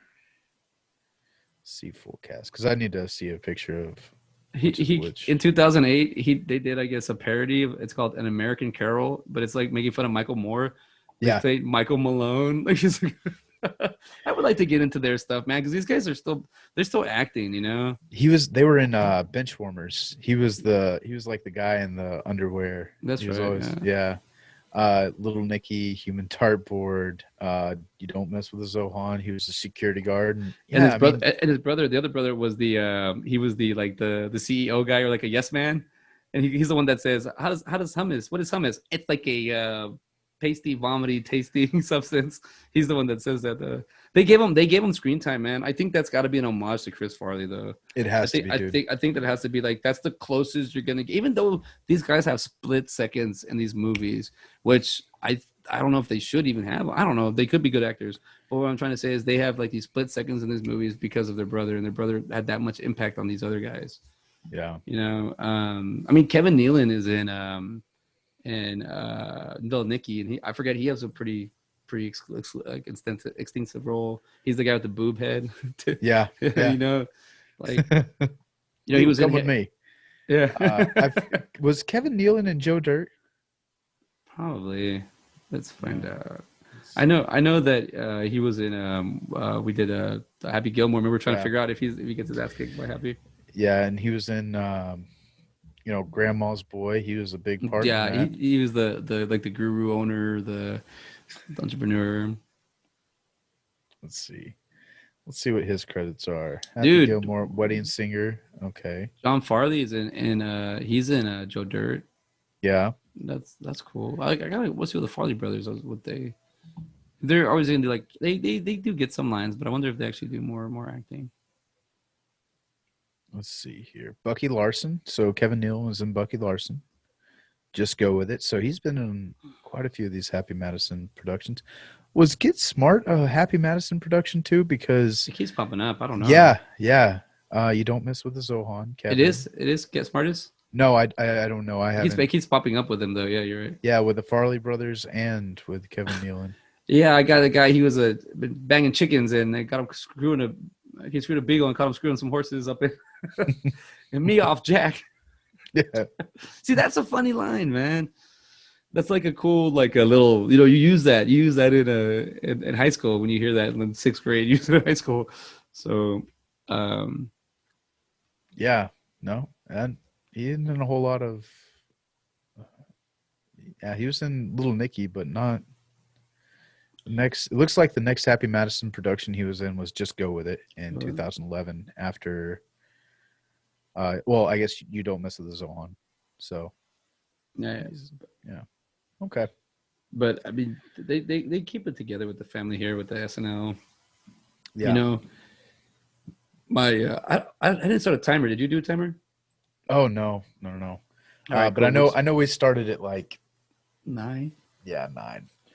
So So, but yeah, you wanna well, I was thinking we should just go straight to the goods now. Let's get to the ratings. This episode's kind of a little. It's because man, these movies are. We didn't get what we. I didn't get what like you said. We didn't get what we wanted. yeah, Like we it was really like didn't. I was like, wow. Like I was expecting to be like laughing this hard and going back to laughing because I did laugh that hard the first time I watched this, Yeah. and it was not that at all, man. I don't want to say that it just feels like the movie was rushed. It feels like also that it is a political agenda movie. Like there was something behind it that wasn't really supposed to be. Like you're kind of toying with us at this point with something we love. It didn't have a soul like Tommy Boy Exactly. did. It didn't have the soul that the other movie had. Um so yeah, let's go into ratings and see what we thought about this movie. I say we start with Tommy Boy first, and let's since we got time, man, let's take a look at what we have. All right, Uh so Tommy Boy on the IMDb got a 7.1 out of 76,582 stars. And let's see what it got on the Rotten Tomatoes. Whoa, okay. Wow. 42 tomato meter out of 43 views. Man, that's really low. I was at least thinking the 60s, 63s, but it got a 90 audience score out of 250,000 plus ratings. I'm fine with that. yeah. Man, it's not popping up for me for some reason. Let's see if it does for Black Sheep. No. Interesting. It's So it's it's not showing the normal. yeah, because even at this, I don't have the consensus. What do you call it? Comment. It just says 1995 comedy, 1 hour 38 minutes. See, I have the critics' consensus right here. Though it benefits from the comic charms of its two leads, Tommy Boy too often feels like a familiar sketch stretched thin. Which I don't feel Nah, like I that's don't feel that. if anything that's Black Sheep. If we're being completely Uh, real, yeah, and then I have the critics' consensus for Black Sheep is Chris Farley and David Spade reunite to diminishing returns in Black Sheep, a comedic retread that succumbs to a woolly plot and sophomore jokes. sophomore jokes are saying they're trying. When they say that, they're trying to means it's piggybacking off Tommy Boy, right? It's more of like Their second chance in a movie, or I don't think it's the sophomoric jokes. Like it's childish. Let me look up sophomoric real quick. because I think it goes by like school, freshman, sophomore, junior, senior. Yeah, That's where I'm getting it may you may be right, but I always thought of because it got Black Sheep as a 28 as a tomato meter, which is I guess that's good, but it got a 70 audience score, which man, it doesn't now after seeing that and talking about it, knowing the audience gave it a 70. I don't think it's a 70. I don't think it's 60. I think it's more like an 80 or 83 on because Black Sheep. Black Sheep, I do love it still. I'm not gonna turn my back on it because I did but it just seems like it just when you find out about the production and you start seeing how it came to it kind of puts a little damper in there. But no, I'm not gonna sit here and pick at it. I'm not gonna be bully Well, and say another thing too is we didn't look at this trivia before we at least I didn't look at this trivia before we came here. So no, I didn't either. I got my opinions on this before we looked at the production. It just kind of solidified our thoughts on Yeah. this. And sophomoric is pretentious or juvenile, relating or characteristics of a sophomore. Which I mean, both of those it could be either one, but I always thought sophomoric is like pretentious or juvenile with the jokes. Which yeah, I mean It depends at the time. 1995 depends. It depends yeah. who you're talking to because that's I don't know, man. These jokes nowadays are common. Like all that stuff happens in common movies and skits. I mean, Tommy Boy had a $20 million budget and it made 32 million in return. So It's pretty good. it came out above. It came out good. And then where we have Black Sheep doesn't have the budget, but it had 30. It makes 32 million. So it still did. They still got the wow. Did they really hit 32 and 32? So they hit the same number twice. Yeah. So you're gonna get a quick little turnaround with these guys. I don't know if this movie cost 20 million or less or more, but they still got their money's worth with these two guys. Was the budget on Black Sheep more? Did you see that? It didn't. It's not on here. It is. Let's see here. So I can look it up. Maybe on IMDb, or was that where you were looking it up? I looked at both. Let's just do a little quick Google search and see what we got. $5 million? Really? No. That's no way that's another movie, Black Sheep, not this Black Sheep. Yeah. All right. Let's see here. Box office. Okay. It's oh yeah. Wow, that's weird that it doesn't have how much it cost. Yeah, nothing's coming up, man. I mean, the box office. I'm assuming. Let's say, does Black Sheep feel like it costs? It looks like it costs more. It's about the same. It has Gary Busey in it, so. I mean, probably... he's dude. Black Sheep's not a horrible movie. It's not, no. And it's just not. It's not. Okay, let's put it this way. Maybe I shouldn't be comparing Tommy Boy and Black Sheep together. They should be two separate entities, because the performance I mean, is Tommy Boy that good of a movie that their performance crosses over and it gives Black Sheep more credibility? Yeah. Is that how good these guys are? I think it is. Yeah, at least for me. Yeah, I'm picking that up too. Reception. I'll be damned, dude. They really do not have how much this movie cost anywhere. That's strange. Yeah. I mean, Wikipedia is normally pretty reliable for this kind of stuff. Yeah. Sometimes, sometimes we don't get it. But do you want me to give my scores? Do it. I'm gonna go. Obviously, we should know me by now. Tommy Boy is a 13, hands down. It's maybe a 12.9, but it's a 13. What do you think Tommy Boy is? Tommy Boy's 13. 13, man. It's a good 13. Now, Black Sheep, I don't want to be biased or rough on it, but I will say that these guys do carry from Tommy Boy over, and it gives a lot of juice. It's at least like an 8 or a 9. I'm not. Yeah, I was gonna say an 8. Yeah, it's about an 8 or a 9 for me. It's man, I can't believe because it really, I could pick like maybe 5 Sandler. Like if we're going to SNL, I would totally pick the Rob Snyder movies over Black Sheep, but I wouldn't pick them over Tommy Boy. No, yeah, I may be right there with you. Yeah, and I don't know where we're gonna go next, but dude, I was thinking like still staying in this world, but then you kind of hit me up with that thing we were talking about today, and I think we should just go that route. I think we should too. I think we should go that route. Well, but what other movie? Oh no, the 1 and the 2. Or the one that you want to do both? Yeah. The meme I sent you?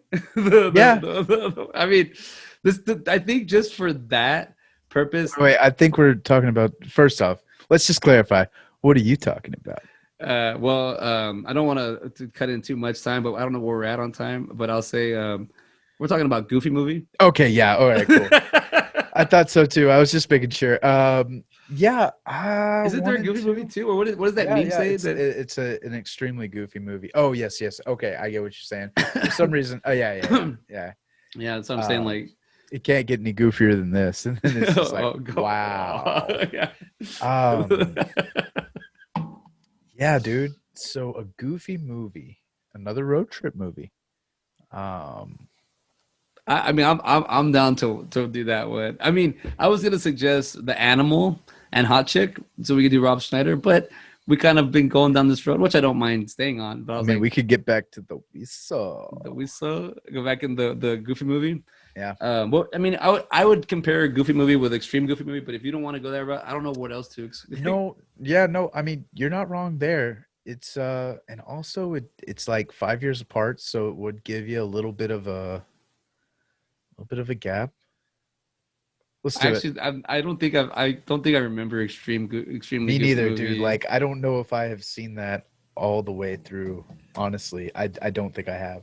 I'm gonna have to go search for these movies. I'm gonna have to really look for these. You don't have to. It's Disney Plus. No. I mean, I like buying them. I know you do. I like buying them and renting them at the same time. But I don't know if an extremely goofy movie is on Disney Plus. They had a lot of. I mean, it is 2021 and it's been out for a year, so I can imagine. But whenever Disney Plus first came out, man, they didn't have. They had a few movies that were kind of all over the place. let's see. Let's find out. Let's Some find some out. of the Marvel movies, they Yeah, weren't. they They were on were on there. Netflix. They were, yeah. Let's see. I'm just gonna look it up real quick. I have my phone out. Let's Yeah, see. it's on Disney Plus. All right. Oh yeah, In it's here. 2000, and then a Goofy movie. 1995, Okay, so yeah, five and years apart. it's the same two actors. Okay. Wow, we're going there, everyone. See, side by side, we go where we want to go. Yep, We don't really have an agenda. We don't really know what we're doing. We just appreciate movies. And my boy Ben this week, he went ham on the movies. I He did. tore some down. Tore them up. And you know what's crazy, dude, is honestly this week I was thinking like for some reason something I got on to a Goofy movie and I was like, man, I even told you earlier, like I was wanting to do a side by side of it. I just didn't know. It's so crazy that I literally thought about that this week without even our conversation. And then You here we are. Uh, you well, know, the crazy part is I sent you that meme without talking about it. yeah, Because it's just we've been because and for everyone, when Disney Plus came out, I did start watching a lot of the stuff, and one of the first movies I watched was a Goofy movie, same, and dude. Ben was the one that just said, "Dude, I just watched it the same time you did." So that's kind of the beginning of Side by Side, kind of like that's the beginning of Did I leave a comment on You Facebook? did. You're the one that no, you're the one that recommended it to me, but I brought it up, but you said watch it. I yes. So that was the beginning of Side by Side. It was a Goofy movie. We're kind of bringing back this is a prequel, I guess. For N- us. Now I know we just said we don't have a plan, we don't have an agenda, we don't have anything like that. But I do, and I want to. Maybe I can throw this to you after we get off the air. But I do have an idea because we're was this going to be 2024 episode 24? This one right Yeah, here. yeah. This is episode. Yeah, season 2, episode 4. Yeah, Okay, all episode right, 4. But you're right, yeah, 24. 24. All right, cool. Yeah, because track anyway. Well, because we Um, did it's Tombstone, and then White Earp, Robin Williams, Adam Sandler, now Chris Farley and David Spade. Yeah, okay. Yeah, yeah. So this is the fourth one. All right, cool. It was I was thinking maybe we were a little bit further away from 25, but I was thinking maybe we could do episode 25 with a couple of movies. But I don't think that's gonna work because one of those movies isn't out yet. So I was like I said, I was just gonna throw it your way. Hey, I mean, you've also said about we're being in real time too. Talk about, and we got to figure out what we're gonna go do with that. But as everyone's coming along our podcast journey, you're seeing as we're doing this. So, Yeah. just see We what we're like to be doing very vague and we don't like to give too much away. because we Uh, don't have anything. We don't know much, but we don't we're know not, where we're going. we're not We gonna have give we have ideas, but this is a two-man operation, man. this. This is how we work. We look down. You ask us a question. We look up and we tell you 22 miles that way. that way. Get a new map. Get a new map. This is what is that whole scene that just Oh, shows you how Richard is annoying? See, that's what I dude. mean. Tommy Boy, we did a Tommy Boy quote there, and it shows you David Spade's character more and more. He does Steve. Who's Steve? Yeah. You have nothing. You have no buildup of Steve. You have nothing. You have nothing to go on. You just assume that he's that Richard character, but he never has any smart ass thing to say. Also, one thing I wanted to bring up to you before we go: were those real moths in Tommy Boy? No. I didn't think so either. For the longest time, I was like, "Oh wow, they got those moths." And then I was watching it today, and I was like, or not today, but I was watching, and I was like, "Those aren't real. There's no way there's real." Yeah, I think they're fake. Also, man, one thing that I looked up was kind of interesting. I think it was black sheep, and you know they have like raccoons and stuff like that. They have a couple of animals popping through there. And at the very end, because sometimes I'll just let the credits roll all the way through, and I'll just catch stuff here and there. It said Steve Martin's Wildlife, entertainment productions. And I looked it up, man, and apparently there's just like a ton of controversy over. I don't think it's actually Steve Martin, because it's like they were mistreating the animals and stuff like that. And there was a lot of shady stuff going on in the sets, but it was just kind of that was about the extent of my research. I was just like, that's I'm an a bit interesting like, news article. But I just thought that was interesting. Like because there's a lot that goes into productions of movies, especially. I Oh mean, yeah. hell, $10 million for because that's whenever I looked up the box office for Black Sheep, it says 5 million, and if that's the case, dude, then they had a really good return from that movie. Yeah, Um, dude, 32 million. and it just that seems low. Seems really low. I don't think like it's oh yeah, low budget sci-fi flick. So no, that's not the same Yeah, one. I don't think so. But even like Tommy Boy, one of the movies I did last year, the short movie I did, Brown Mamba, they were having me improv lines and I got beat up by a little girl. So one of the one of the lines they're trying to improv I that Tommy's Boy scene came into my head. It actually made the final reel, but I didn't want to do that. It doesn't really hurt here or here, but right in this area, I kind of took that and I made it my own or I mimicked it or whatnot. And I just said, I can't really feel my area right here. Like I can't feel this area down here. But I was like, but I like the way Chris Farley does it, man. Like, I mean, even when he gets pulled over, see that scene, Tommy. I mean, the Black Sheep does have funny ass scenes. Yeah. Like the scenes are extremely funny. When he goes, "How fast were you going?" I don't know, 65 tops, 7. You're going 7 miles an hour. And usually, and normally when I pull somebody over, they pull over the shoulder, not the median. Like, See, dude, that shit's funny, dude. it is funny. But I think what it is, man, it doesn't hold over time. Like he was really funny that first time. Like you see it Yeah, and that's it's like, true. but it's weird that has a different effect than Tommy Boy does. Because it's like I think that's another reason. It's just because Tommy Boy is just so packed with good, solid jokes. It has you know the story, you know the flow of the movie, so it's easy to forget the jokes. You're like, okay, I'm gonna get here. Whereas with Black Sheep, like I was just trying to think, I was like, where do we go next? Yeah. I couldn't remember the flow of the movie, so that I feel like that kind of takes away from the jokes. Yeah. As weird as that sounds, I get like what you're that's saying. yeah, I get exactly what you're saying because I do remember a lot of the stuff in Black Sheep, but I wasn't getting it right. Like I could quote it, but I was off a little bit, or I was like, because I mean, even Black Sheep, I think what it is it feels like it's Tommy Boy 2, and it's supposed to be like you. And this is why sequels you have to bring something different. It feels like a sequel. It's not a sequel, yeah. but it feels like it, and you're supposed to get something different. You might get something artistically, but not like to the medium where so Was there an OP convention in town? that's right. But even that scene where like the political part where they get Mike Donnelly to think he's like what do you call it? Like he's with those Rastafarians smoking wood, and then like Yeah, I'm Whitey, I'm the bad guy, and he goes on stage, he says kill Whitey, and then those Rastafarians are like no no no yeah. like it's like it's to the point where it's like man they even convince him after chicken wings and pot that he's a problem and he needs to do something about it. I mean we're hearing that right now, dude. You know.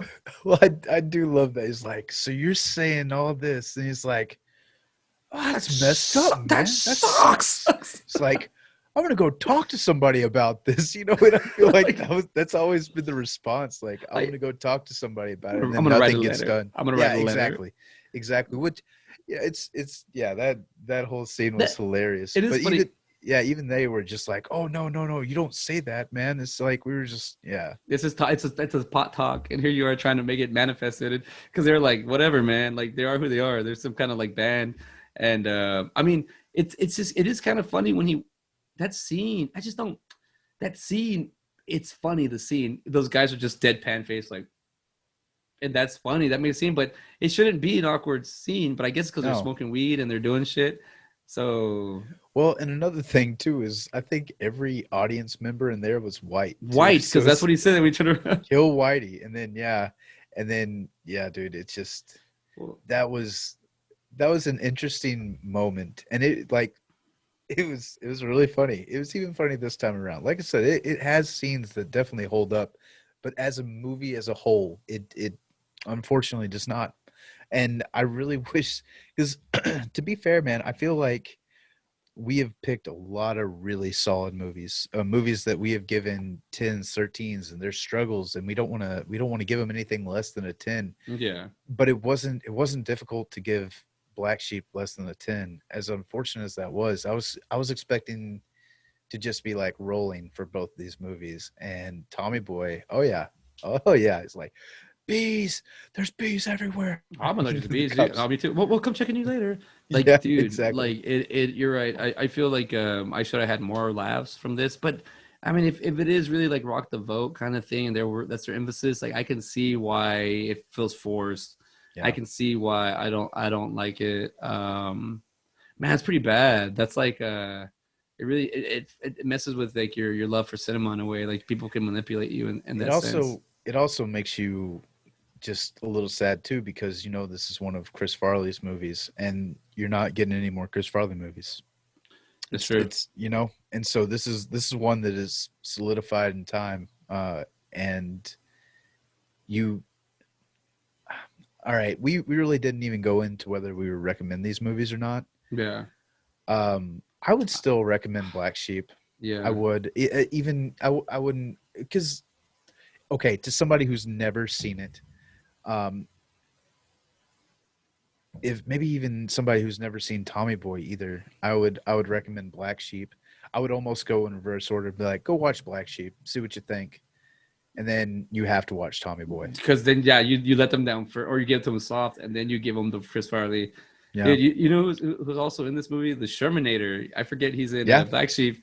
I forget. I'm looking through the people real quick, seeing if I can get somebody, get some shout outs. And the Shermanator's in there. Chris Owen. He plays Hal. I probably had a name in there.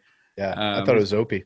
Um, at least you didn't stick the nozzle up my ass first, and then they'd stop and come back. hey, Pugsley's in this movie. Really Yeah, druggy teen, uncredited, Jimmy Workman, and that's the guy who plays Pugsley from the Addams Family. interesting. I wonder if he Oh, was the one with long hair. maybe he's. I Probably. think. Yeah, you gotta look into that now. But Black Um, Sheep is. What's up? did we go over any repeat offenders this time? Well, I mean, other than the Denny Brian he. Denny. Let's see. There are. I don't know if there's any more repeat offenders. I mean, that. Chris Farley, David Spade. We haven't had David Spade. And David Spade. We haven't had. I feel like that creepy guy from Black Sheep. The oh man, Which guy? not the reporter, the photographer. I feel like he's been in something that we've He's seen. been in a lot of things, dude. He's been in Jason X. He's been in. He's got a. Let's see. I know he's been. His face is very familiar. He always play. He's in Harold and Kumar. He's the guy that gets shot in the chest that gives him the directions. Like, what's his? Let's see. Let's go look for him real quick. What's his name? What? Cash was his? That's his name would be. Dave, yeah, let's see here. Yeah, maybe, probably. Let's see.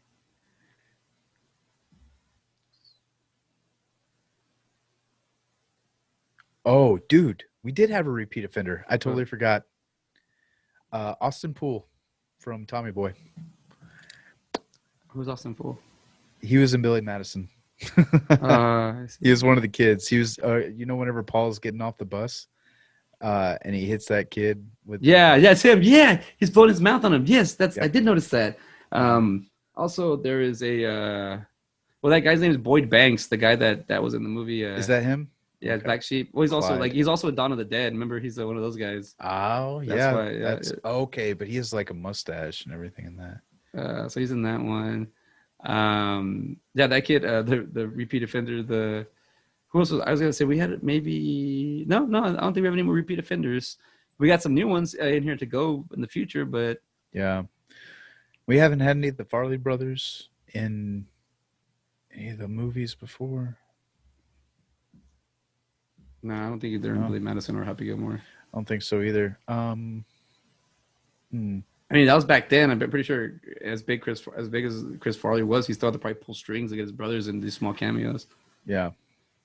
Well, apparently, because I was reading about Fred Wolf and the director, apparently she fired him a couple times, or like 3 times, and then Chris Farley hired him back, and then Lorne Michaels hired him back. God, man, we're eventually we're gonna all know about what you, me, and Mark are gonna figure that out with that. Sorry, going that route, but Uh, well, I guess we're running. We Yep. forgot about the timer, and we don't want to go too bumbling on. We already know what we're doing next week. We did find some more. We don't want to. I guess I could speak for both of us. We're not turning our back or putting it down Black Sheep. We still love it. We're just looking at it now, like because we got the adult brains. You can't really lie too much to the adult brain, you know. no. Um, And the Black MTV Sheep generation. yeah, and I mean that was MTV Rock the Vote, man. Like I said, it doesn't hold up like Tommy Boy does. Tommy Boy is just a classic, man. It's a solid movie that it can't get old. It really can't. I mean, like I said, it's what, 26 years old now, and I could watch that, every day and not get tired of it. Yeah. Just the opening scene alone is just It's like, and then you get his two catchphrases, holy shnikey, and then son of a, but I like the transition. It shows the smoke and he's the little guy, and then he runs he can't open the door. No, for the love of God. He's pushing instead of pulling. Like that shit. Major John Hancock.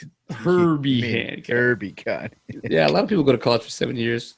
Tommy, they're called doctors. Dude, we used to rag on my cousin so bad about that. He'd be like, graduated from college. Like, yeah, it took you 6 years. Where's your doctorate? Like, you don't get rid of or he was talking about his car. He's like, you don't get rid of anything like this. It's kind of like your suitcase. He just has like a God, the chocolate and the exhaust thing. Oh God, it has a thin candy shell. I'm surprised you didn't know that. I'm thinking your brain, your skull is a thick candy shell. Oh yeah, man. But here's to many more Tommy Boy quotes in the future. We'll keep bringing them back, and then we got to find a way to get Gary Busey up in here. The Gary Busey quotes are always nice. Hey, I'm Gary Busey. But hey, and Jake Busey too, man. He has quite an acting career. Yeah, he's been on a lot of stuff, man. And now that as an actor myself and seeing how I get roles, like, damn, it is kind of fucking hard. Like, dude, yeah, like it's dog eat world, man. I'm pretty sure, like, you have those actors that they'll say yes to everything just to be on it, and taking up roles for other people. But hey, it's the name of the beast. You gotta learn how to battle it and move forward.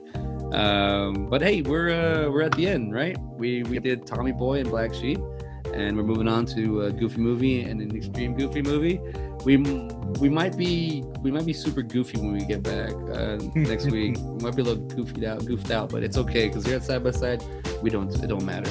Oh, side note, one of my buddies from my hometown that likes to collect movies, he collected 3 of the movies we did, which was, I think it was a Christmas Story. He just bought them. Like, I remember Christmas Story, and I saw 2 more. I cannot remember off the top of my head, but I was like, hey, we did those movies, and it's just random that he got them. So I'm like, hey, people are still buying, movies. People are still, so we're doing good. Oh yeah. But we'll let everybody go. We'll see y'all next time. You have a good one.